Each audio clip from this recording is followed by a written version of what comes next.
বন্ধুরা, মন্দিরের শহর নামে পরিচিত এ শহর অম্বিকা কালনা হতে পারত দারুণ সুন্দর একটা ট্যুরিস্ট স্পট। প্রবাহমান গঙ্গার তীরে সুন্দর একটি ছোট্ট শহর, ভ্রমণের মতন অনেক কিছুই বিদ্যমান রয়েছে এখানে। প্রাচীন রাজা মহারাজাদের বসতি স্থান, বিভিন্ন মহাপুরুষের স্মৃতি সম্বলিত সমস্ত ঐতিহাসিক নিদর্শন, আরও কত কী। তবে উপযুক্ত পরিকল্পনা এবং পরিকাঠামোর অভাবে এ শহরে আজ ট্যুরিস্ট তো আসে, কিন্তু এই ট্যুরিস্টের থেকে বিন্দুমাত্র উপকার হয় না এই শহরের জিডিপির। তো আজ এই ভিডিওর মাধ্যমে সেই সমস্ত কারণগুলি খুঁজে বের করার চেষ্টা করব এবং তোমাদেরকে দেখাবো অ্যাকচুয়াল কালনা শহর।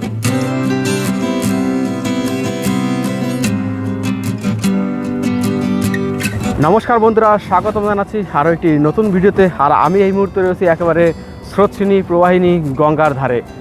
আমি এখন এই মুহূর্তে রয়েছি নদিয়া জেলার কালনাঘাট নামে একটি স্থানে। আর আমার ঠিক ওপারে রয়েছে, গঙ্গার ওপারে রয়েছে পূর্ব বর্ধমান জেলার অম্বিকা কালনা, যাকে আপনারা মন্দির নগরী হিসেবেও জেনে থাকবেন। তো আজ এই ভিডিওর মাধ্যমে আমি এক্সপ্লোর করতে চলেছি মন্দির নগরী কালনাকে। সেখানকার দর্শনীয় স্থান যা যা কিছু আছে সেগুলি এই ভিডিওর মাধ্যমে তুলে ধরার পাশাপাশি জানাবো সেখানকার বিভিন্ন ইতিহাসও। তো চলো এবার বিভিন্ন গল্প করতে করতে ঘুরে দেখে নেওয়া যাক মন্দির নগরী কালনাকে। তো আমি যেহেতু এখন নদিয়া জেলাতে আছি, তো আমাকে পার করতে হবে এই গঙ্গা এবং পার করে যেতে হবে ওপারে পূর্ব বর্ধমানে।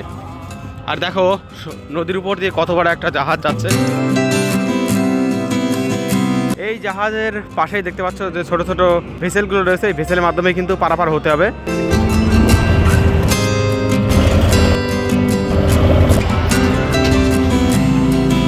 ঘাট পার হয়ে চলে এসেছি। আর এখানে দেখো অটো এবং টোটো স্ট্যান্ড রয়েছে। এখান থেকে অটো টোটো নিয়ে কালনা বাস স্ট্যান্ড থেকে শুরু করে কালনা শহরের বিভিন্ন এলাকাতে যাত্রা করা যায়। এছাড়া অম্বিকা কালনা রেলওয়ে স্টেশন থেকে টোটো ভাড়া করেও ঘুরে দেখে নেওয়া যায় অম্বিকা কালনার দর্শনীয় স্থানগুলি। মোটামুটি 400 থেকে 500 টাকার মতো লাগে। তবে আমার কাছে রয়েছে পরিবহনের সবথেকে ভালো মাধ্যম সাইকেল।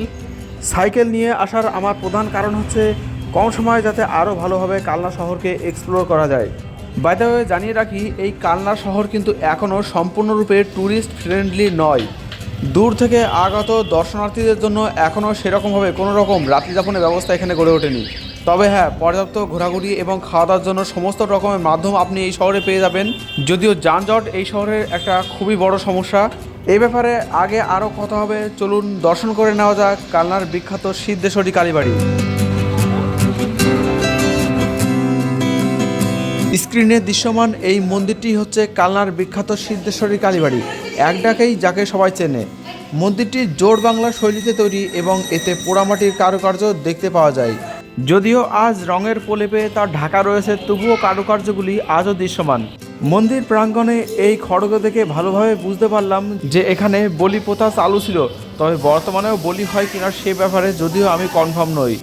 এখানে প্রধানত সিদ্ধেশ্বরী কালী মাতাকে দেবী বামাকালীর রূপে পূজা করা হয়, যিনি সবরূপী শিবের উপরে দণ্ডায়মান। আর সামনে তোমরা দেখতে পাচ্ছ মায়ের অপরূপ সৌন্দর্য। বর্ধমানের রাজা চিত্রসেন প্রায় 1739 খ্রিস্টাব্দে এই মন্দিরের সংস্কার করেছিলেন। তবে মূল মন্দির নির্মাণ হয়েছিল আরও অনেক আগে, এমনটাই জানা যায়। মন্দির চত্বরে শুধুমাত্র সিদ্ধেশ্বরী কালী মায়ের মন্দির নয়, মন্দির চত্বরে অষ্টাদশ শতাব্দীতে নির্মিত 5টি শিব মন্দিরও বিদ্যমান রয়েছে।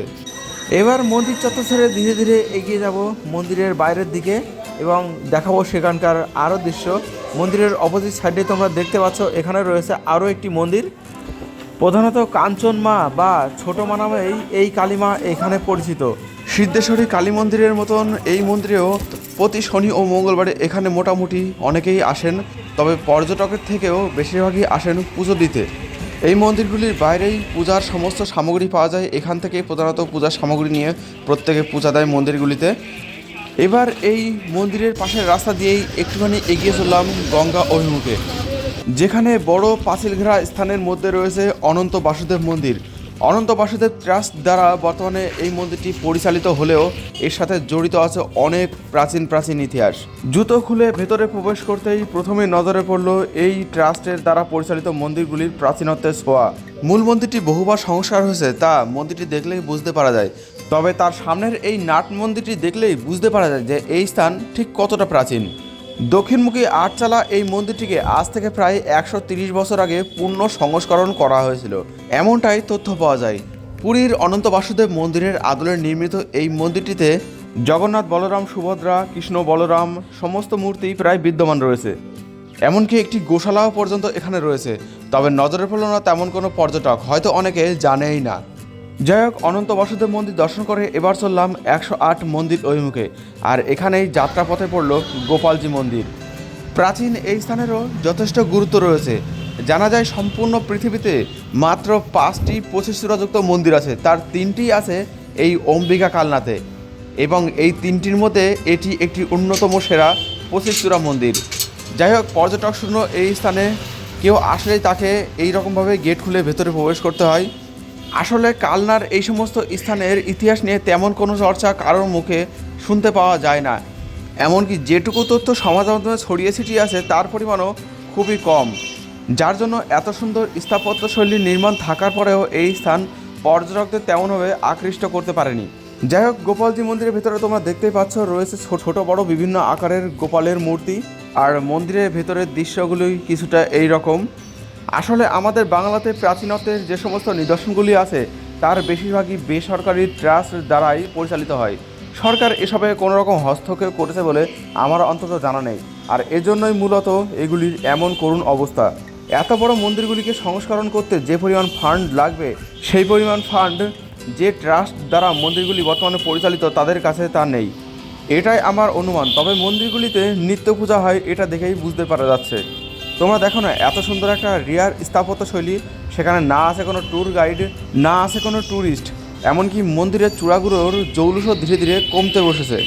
এমনটা চলতে থাকলে হয়তো কয়েক দশকের মধ্যে এই সমস্ত মন্দিরগুলি পুরোপুরিভাবে ধ্বংসপ্রাপ্ত হয়ে যাবে। শুধুমাত্র কাগজে কলমে সংরক্ষণ করে আখেরে কোনো রকম কোনো লাভই হবে না। যাই হোক, মন্দির দর্শন সম্পন্ন করে আবার গেটটা ঠিক যেরকম ছিল ঠিক সেই একই রকমভাবে পুনরায় লাগিয়ে রেখে বেরিয়ে পড়লাম আমার পরবর্তী যাত্রার উদ্দেশ্যে।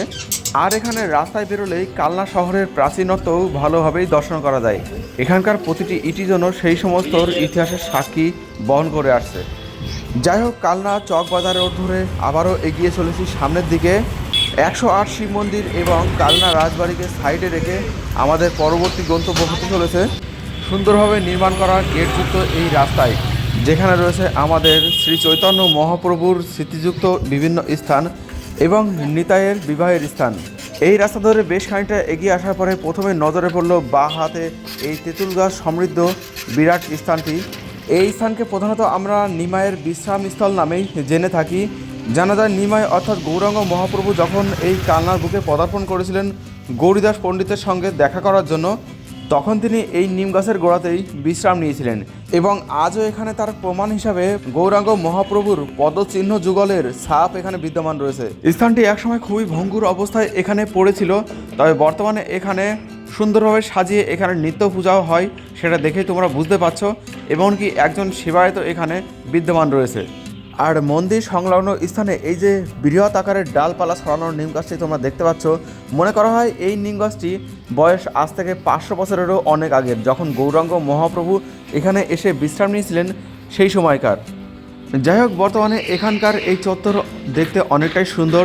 পাশে যে ওয়ালগুলি রয়েছে সেই ওয়ালগুলিতে গৌরাঙ্গ মহাপ্রভু যখন গৌরীদাস পণ্ডিতের সঙ্গে দেখা করতে এসেছিলেন সেই মুহূর্তের কিছু প্রিন্টিং এখানে করা আছে, এবং সেই সাথে এখানে আছে এই তেঁতুল গাছটির দ্বারা বানানো ছায়া স্নিগ্ধ পরিবেশ। তবে কালনার বাদবাকি স্থানগুলির মতন এখানেও পর্যটক সংখ্যা একেবারেই নামমাত্র, হাতে গোনা কয়েকজন ওই আসে, একটু দর্শন করে আর চলে যায়। আমি ওখানে মিনিট 5-এর মধ্যেও ছিলাম, আর সেই মিনিট 5-এর মধ্যে এই হাতে গোনা মাত্র 3-4 জনের মতোই আসতে দেখেছি এখানে। যাই হোক, মহাপ্রভুর এই বিশ্রাম স্থান দর্শন করে এবার এগিয়ে চললাম সামনের দিকে, কারণ সামনে রয়েছে সেই গৌরীদাস পণ্ডিতের মন্দির, যেখানে রয়েছে মহাপ্রভুর ঝলক দর্শন মন্দির। শ্রদ্ধেয় গৌরীদাস পণ্ডিত কর্তৃক নির্মিত এই ঐতিহাসিক মন্দিরটিতে গৌরাঙ্গ মহাপ্রভুকে মাত্র কয়েক সেকেন্ডের জন্যই দর্শন করা যায়।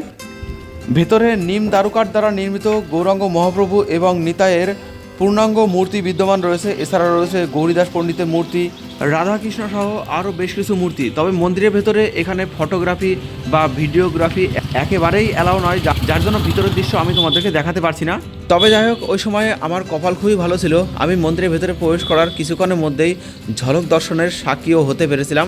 জানা যায় সে সময় শ্রদ্ধেয় গৌরীদাস পণ্ডিত নিজে থেকেই এই ঝলক দর্শনের ব্যবস্থা করেছিলেন, কেননা গৌরাঙ্গ মহাপ্রভু এই দারুকাঠের মধ্যে অবস্থান করার পরেও যাতে করে তিনি কোনো ভক্তের সাথে এই মন্দির ছেড়ে বেরিয়ে না যান, তার জন্য নাকি এই ব্যবস্থা তিনি তখন করেছিলেন।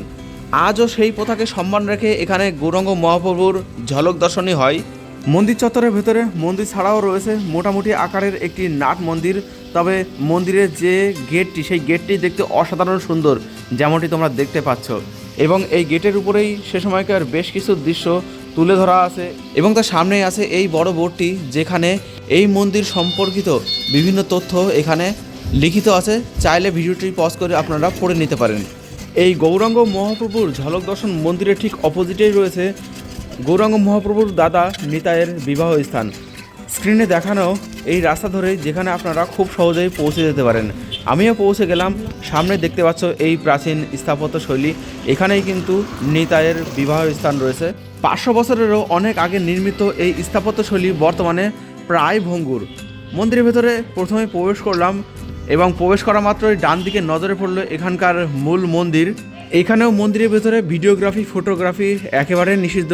মূলত কালনার বেশিরভাগ স্থানের মতন এটিও একটি পাবলিক প্রপার্টি, তাই ভিডিওগ্রাফি, ফটোগ্রাফি বন্ধ হওয়ার পাশাপাশি এখানেও পর্যটকদের জন্য তেমন কোনো ব্যবস্থা গড়ে ওঠেনি। সামনে দেখতে পাচ্ছ নাট মন্দির এবং নাট মন্দিরের ঠিক পেছনে রয়েছে মূল মন্দির এবং এর ঠিক অপোজিটে রয়েছে দেখতে পাচ্ছ একটা প্রাচীন কুয়ো। এই প্রাচীন কুয়োর পাশ দিয়ে গেলেই সামনে তোমরা দেখতে পাচ্ছ টিনের শেড দেওয়া একটি স্থান। এখানেই কিন্তু নিতাইয়ের বিবাহ হয়েছিল এই কুল গাছটির গোড়াতে। আগে যদিও এই স্থান একেবারে সম্পূর্ণরূপে ভঙ্গুরময় একটি বেদি ছিল, তবে বর্তমানে এই স্থানকে সুন্দরভাবে ডেকোরেশনের কাজ করে চলেছে মন্দির কর্তৃপক্ষ। এবং সামনে এই যে ছোট্ট প্রাচীন মন্দিরটি তোমরা দেখতে পাচ্ছ, এইখানেই কিন্তু হয়েছিল গৌরাঙ্গ মহাপ্রভুর দাদা নিত্যানন্দ প্রভুর বিবাহ সূর্যদাস পণ্ডিতের 2 কন্যা বসুধা ও জাহ্নবীর সাথে। দুটি বিবাহ হওয়ার পেছনে অনেক কাহিনী আছে, সে ব্যাপারে আপনারা জানতে চাইলে এখানে ঘুরতে গেলেই মন্দির কর্তৃপক্ষের বা মন্দির কমিটি যারা আছে তাদের কাছ থেকে জানতে পারবেন। আর এই যে স্থানটি তোমরা দেখতে পাচ্ছ, এখানেই কিন্তু হয়েছিল নিত্যানন্দ প্রভুর বিবাহ এবং এখানে নিত্যানন্দ প্রভুর পদযুগলের চিহ্ন বিদ্যমান রয়েছে। বর্তমানে এই স্থানটিকে আগে থেকে আরও সুন্দর করে তোলার চেষ্টা করা হচ্ছে।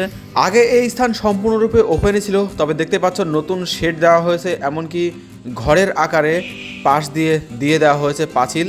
মানে বলতে গেলে সম্পূর্ণ এলাকাটা একটা ঘরের মতন করে সাজিয়ে রাখা হয়েছে এখানে। বর্তমানে আরও কিছু কাজ এখনও বাকি আছে, সেগুলো আগামীতে হয়তো হবে। এই মন্দির সম্পূর্ণরূপে দর্শন কমপ্লিট হলো। এবার এখান থেকে বিদায় নেওয়ার পালা এবং যাব সেই স্থানে যার জন্য আমরা কালনা অর্থাৎ অম্বিকা কালনাকে অর্থাৎ মন্দিরের শহরকে একটু অন্যরকমভাবে চিনি। তা হলো 108 শিব মন্দির এবং কালনা রাজবাড়ি। দেখতে পাচ্ছ আমি সেখানে চলে এসেছি। আমার বাঁদিকেই কিন্তু রয়েছে সেই 108 শিব মন্দির। সম্পূর্ণ পৃথিবীতে মাত্র 2টি এমন স্থান আছে যেখানে রয়েছে 108টি শিব মন্দির এবং সেই 2টি স্থানই আবার পূর্ব বর্ধমান জেলাতেই অবস্থিত। একটি বর্ধমান জেলার মেন বর্ধমান শহরে অবস্থিত, তো আরেকটি রয়েছে এই কালনাতে। এই হচ্ছে কালনার 108 শিব মন্দির, যা নবকৈলাস মন্দির নামেও পরিচিত। 1809 সালে মহারাজা তেজচন্দ্র বাহাদুর এর নির্মাণ করেছিলেন, যেখানে 108টি 8চালা শিব মন্দির 2টি বৃত্তাকারে সাজানো। বাইরের বৃত্তে 74টি শিব মন্দির রয়েছে এবং মন্দিরগুলিতে একটা সাদা এবং একটা কালো পরপর এভাবেই শিব মূর্তি রাখা রয়েছে। ভেতরের বৃত্তে রয়েছে 34টি শিব মন্দির এবং এই শিব মন্দিরগুলিতে প্রত্যেকটি মূর্তি রয়েছে সাদা শ্বেত পাথরের। প্রত্যেকটি মন্দিরের গায়েই রয়েছে টেরাকোটার কাজ, যেখানে রামায়ণ মহাভারতের বিভিন্ন দৃশ্য এবং শিকারের দৃশ্য টেরাকোটার আর্ট দ্বারা চিত্রিত করা রয়েছে। শ্রাবণ মাসের প্রতি সোমবার এবং শিবরাত্রির দিনে এখানে বিশেষ ধরনের অনুষ্ঠান হয়ে থাকে। তবে বর্তমানে এখানে ফটোগ্রাফি বা ভিডিওগ্রাফি করা একেবারে নিষিদ্ধ। এই যে আমি ভিডিওগ্রাফিটা করছি, এই ভিডিওগ্রাফিটা করার সময় এখানে যে সমস্ত গার্ড রয়েছে, যদিও এই গার্ডরা আগে ছিল না, তারা যথারীতি আমাকে বারণ করলো। এখন বর্তমান সময়ে এখানে ভিডিওগ্রাফি বা ফটোগ্রাফি করা একেবারে সম্পূর্ণ বারণ, এগুলো করা যাবে না। এমনকি রাজবাড়ির ভিতরের দৃশ্যেও ভিডিওগ্রাফি বা ফটোগ্রাফি করা বারণ। গেটের একেবারে সম্মুখভাগেই একটা A4 সাইজ পেপারে বড় অক্ষরে লেখা রয়েছে। তো যাই হোক, 108 শিব মন্দিরের ভেতরের দৃশ্য তো তোমাদের সেভাবে ভিডিওগ্রাফি করে দেখাতে পারলাম না, তবে রাজবাড়ির ভেতরের দৃশ্য তোমাদেরকে আমি অবশ্যই দেখাবো। তো দেখতে পাচ্ছ আমি কিন্তু এখন কালনা রাজবাড়ির ভিতরে প্রবেশ করে গেছি। আর এখানে ভেতরে কিন্তু রয়েছে বিভিন্ন ধরনের মন্দির, এমনকি সম্পূর্ণ পৃথিবীতে